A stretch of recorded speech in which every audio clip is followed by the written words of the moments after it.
Praise the lord. ఈరోజు మనము ఒక విలువైన పాఠాన్ని నేర్చుకోవడానికి ప్రయత్నం చేద్దాము. ఇక్కడ బైబిల్లో 1 సమూయేలు 30వ అధ్యాయము 6వ వచనంలో ఈ విధంగా రాయబడింది. దావీదు తన దేవుడైన యెహోవాను బట్టి ధైర్యము తెచ్చుకొనెను. దావీదు తన దేవుడైన యెహోవాను బట్టి ధైర్యం తెచ్చుకొనెను. అసలు దావీదు ధైర్యం తెచ్చుకోవడానికి ఏం జరిగింది అన్న విషయాన్ని మనం చూడడానికి ప్రయత్నిద్దాము. ఇక్కడ చూసినట్లయితే దావీదు ఎప్పుడైతే సౌలు నుంచి పారిపోతూ ఉన్నాడో, దావీదు అభిషేకించబడిన రాజు, కాబోయే రాజు అని తెలుసో అప్పుడు ఆయన్ని వెంబడించడానికి 400 మంది వచ్చారు.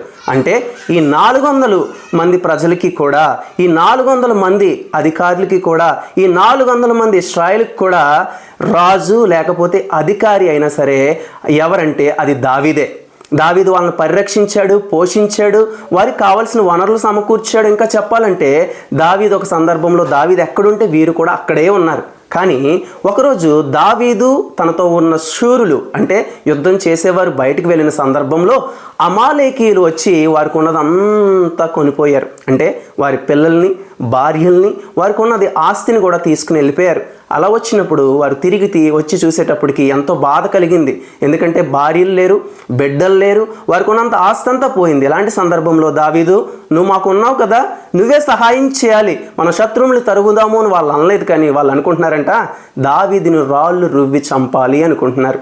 అంటే దావీదు ఎంతవరకు అయితే వారికి మేలు చేస్తూ వచ్చాడో అప్పటి వరకు మాత్రమే ఆయన రాజు అనుకున్నారు వారు. ఎప్పుడైతే వారికి నష్టం కలిగిందో ఈ దావీదే మాకు వద్దు అనుకున్నారు. అంటే మనం గమనించాలి, అలాంటి సమయంలో దావీదు మీకు ఎంత మేలు చేశాను కదా అని వారి మీద కోప్పడలేదు, చిరాకు పడలేదు, లేకపోతే ఏడుస్తూ కూర్చోలేదు. కానీ ఇక్కడ రాయబడింది, దావీదు తన దేవుడైన యెహోవాను బట్టి ధైర్యము తెచ్చుకొనెను. మనం కూడా అలాగే ఉండాలి. కొన్ని సందర్భాల్లో మనతో ఉన్నవారే మనతో ఉంటారు, కొన్ని రోజుల తర్వాత ఉంటారు, 1 సంవత్సరం ఉంటారు, 2 సంవత్సరాలు ఉంటారు. ఒక సందర్భం వస్తుంది, ఏదో ఒక కారణాన్ని బట్టి వారు మనల్ని విడిచి వెళ్ళిపోతారు. ఏదో కారణాన్ని బట్టి వారు మనల్ని నిందిస్తూ ఉంటారు. మనం ఎంత పర్ఫెక్ట్గా బ్రతికినా, ఒక క్రైస్తవుడిగా ఎంత శ్రమిస్తున్నా, ఒక క్రైస్తవుడిగా ఎంత తీవ్రత కలిగి నువ్వు జీవిస్తున్నా ప్రభు కోసము, నిన్ను వేలెత్తి చూపించడానికి ఎప్పుడు కూడా మనుషులకి నీలో ఏదో ఒక లోపం కనిపిస్తూనే ఉంటుంది. అలాంటప్పుడు నువ్వేం చేయాలో తెలుసా?